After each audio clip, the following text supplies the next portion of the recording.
Welcome to Könner&Söhnen channel. My name is Alexander, and today I will tell you how to choose a generator that meets your power needs. Make yourself comfortable. It's gonna be interesting and informative. But before we start discussing power calculations, let us briefly review a few simple but fairly common questions. The first question is, should I buy a gasoline or a diesel generator? The answer to this question certainly deserves a separate video. But in short, each group has its pros and cons. Gasoline and LPG gasoline generators are more affordable, more compact, and less noisy. Also, the range of gasoline and LPG gasoline generators includes both conventional and inverter models that produce the highest quality current required for sensitive equipment. Diesel generators are more durable and more cost-effective. Könner&Söhnen website presents many models that run on various types of fuel and different in housing and cooling system. The second question is, should I buy a single or a three-phase generator? The vast majority of household appliances are single-phase. Accordingly, a single-phase generator is suitable for most users. A three-phase generator is needed only for equipment that requires a voltage of 380 volts. As for Könner&Söhnen generators, its range includes single-phase, three-phase, and even universal models marked 1-3. This means that the generator can operate in both modes. And before we continue, let's make a deal. Please like this video right now. This will help me understand how much you like such a content, encouraging me to make more videos. Power. This is the first thing to pay attention to when choosing a generator. And today we'll talk about this parameter. Each generator has a nominal and maximum power. This information is presented on most Könner&Söhnen generators in a form of icons on the front panel, as well as on the fuel tank. Nominal power is the range within which the generator operates normally. Maximum power is an indicator that reflects the maximum capacity. Such loads are possible, but only for a short time. As for the power level, insufficient power can cause overload or even breakdown. Excess power is economically unjustified. The first step is to make a list of electrical appliances to be theoretically powered by a generator. In order to not miss anything, I would recommend to make a list in the form of a table indicating the name of the device, its power, and starting power. I believe the first 2 points need no further explanation. Regarding the starting power or starting current indicator, let me explain in detail. The starting current is the current required to start the device. This parameter applies mainly to electrical equipment equipped with an electric motor. In order to, let's say, accelerate the engine, you need power that can be many times greater than the nominal one.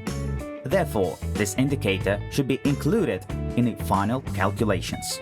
You can learn it from the characteristics provided by the manufacturer or with the help of special measuring devices. This can be either the starting power in kilowatt or the factor that needs to be multiplied by the nominal power of your appliance.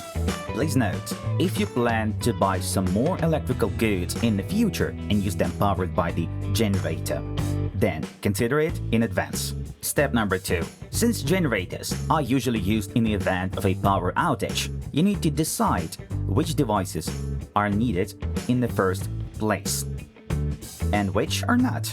I mean, for example, lighting and water supply are more important compared to vacuum cleaner. This approach will save you from buying a generator with excess power, thus saving on both the generator and fuel costs. By the way, Könner&Söhnen range includes generators with a built-in automatic transfer switch system, or simply ATS. This means that in the event of a sudden power outage, the generator will start automatically power your house. When the central power supply is restored, the generator will turn itself off. This option is also available as a separate ATS unit. It can be purchased and connected to generators marked ATSR. The third step is to determine which appliances should operate constantly and which periodically, which at the same time, and which in turn This is necessary to set reasonable limits and, once again, not to buy a generator with excess power. At this stage, we need to calculate the maximum amount of power of electrical appliances that will be used simultaneously. Step 4. This is a very specific step because it directly depends on your situation. When calculating the maximum amount of power of household appliances, keep in mind that some types of appliances may not be used during short-term power outages. Let's admit that when there is no voltage for 1-2 hours, one can do without a vacuum cleaner or electric iron. When there is no central power supply for 5-10 hours, one can do without a floor heating and use a gas or wood boiler instead. If there is no electricity for a few days or at all, sooner or later even minor tasks such as ironing will become necessary. In such difficult conditions, your future generator must be ready for the load increase. Think carefully and do not skimp on what you need. Step 5. It is not recommended to squeeze out absolutely all possibilities from the generator, as well as from any power equipment. For a generator to serve the maximum possible term, it is desirable to use about 80% of its capacity. Therefore, to achieve the maximum result, add at least 20% to the amount of power of your appliances. Please subscribe to our channel and click on the bell so not to miss our new useful videos. Now let's sum up. To determine the generator power for your tasks, make a list of electrical appliances to be powered by the generator at the same time for a certain period. In the case when electrical equipment is equipped with an electric motor, don't forget to calculate the starting power. Calculate the power amount in kilowatt and add at least 20% to the result to make a power reserve. With the power number calculated, go to our website by the link below to learn the detailed characteristics of different models. Choose and order Könner&Söhnen generators from our dealers. This is where I say goodbye to you. Until the next video.